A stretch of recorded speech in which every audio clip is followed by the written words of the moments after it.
12 মাস।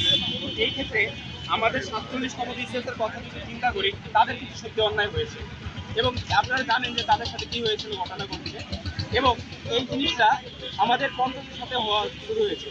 যদি আমরা এবার যদি নাই হয় তাহলে পরবর্তীতে যারা 51তম বিসিএস দেবে, 52তম বিসিএস দেবে, এইভাবে প্রত্যেকটা ক্ষেত্রে যারা নতুন তাদের ক্ষেত্রে অন্যায় হবে এবং যে ফেয়ার প্লে বিসিএসটা, এই বিসিএসটা কিন্তু এইভাবে আসলে হয় না। তো প্রত্যেকটা জিনিস আমরা যদি একাডেমিকভাবে চিন্তা করি, একাডেমির কাজ কি যে তাড়াতাড়ি পরীক্ষাগুলো শেষ করা, এটা ভালো। পরীক্ষা 1 বছরের সময় যে এটার মধ্যে পরীক্ষা শেষ করবে, কিন্তু এইটা পাবলিক পরীক্ষা, এইখানে নানা ডিপার্টমেন্টের ছাত্রছাত্রীরা পরীক্ষা দেয়, তাদের যে সুযোগ সুবিধা এই দিকটা পিএসসি উচিত যে এটা যাচাই করা। এবার আমরা দেখলাম যে আমাদের এখানে ধর্মীয় একটা উৎসব, এটাই মুসলমানদের যে রমজান মাস 30 দিন, এই ক্ষেত্রে যারা মুসলমান ছাত্ররা তারা একটাই হবে, ঈদের কনটেস্ট হবে। তো এই জিনিসটা আবার হবে যদি হিন্দুদের ক্ষেত্রে হয় বা বৌদ্ধ খ্রিস্টান, প্রত্যেকের তাদের যে ধর্মীয় অনুষ্ঠানগুলো আছে, রীতিনীতিগুলো আছে, পিএসসির উচিত তাদের এই রীতিনীতি সবগুলোকে মূল্যায়ন করা এবং এইভাবে তাদের যে পরীক্ষার টাইম শিডিউল এটা তারা দেওয়া। আমাদের এতটুকু হচ্ছে দাবি যে আমাদের যে বিশেষটা তাদের ন্যূনতম 4 মাস দেওয়া, এটাই। এক্ষেত্রে যদি আপনাদের দাবি মানা না হয় সেক্ষেত্রে কি আপনারা পরীক্ষা বর্জন করবেন?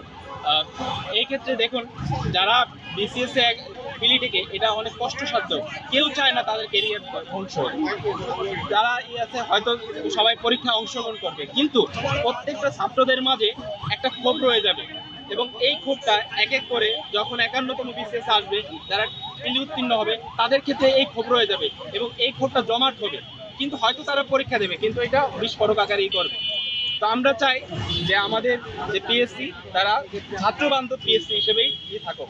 আমরা বিগত সালের দিকে খেয়াল করে দেখব যে 45তম বিসিএস এর সময়, তো ওইখানে সোবান স্যারের কাছে মনে হয় কয়েকজন ছাত্র হচ্ছে এই করছিল যে স্যার পরীক্ষা পরিবর্তন করেন ডেট, এবং সেইটা যৌক্তিক দেখার পরবর্তীতে সে এইটা শুক্রবার দিন স্যার এই প্রজ্ঞাপন জারি করে পরীক্ষার ডেট চেঞ্জ করে।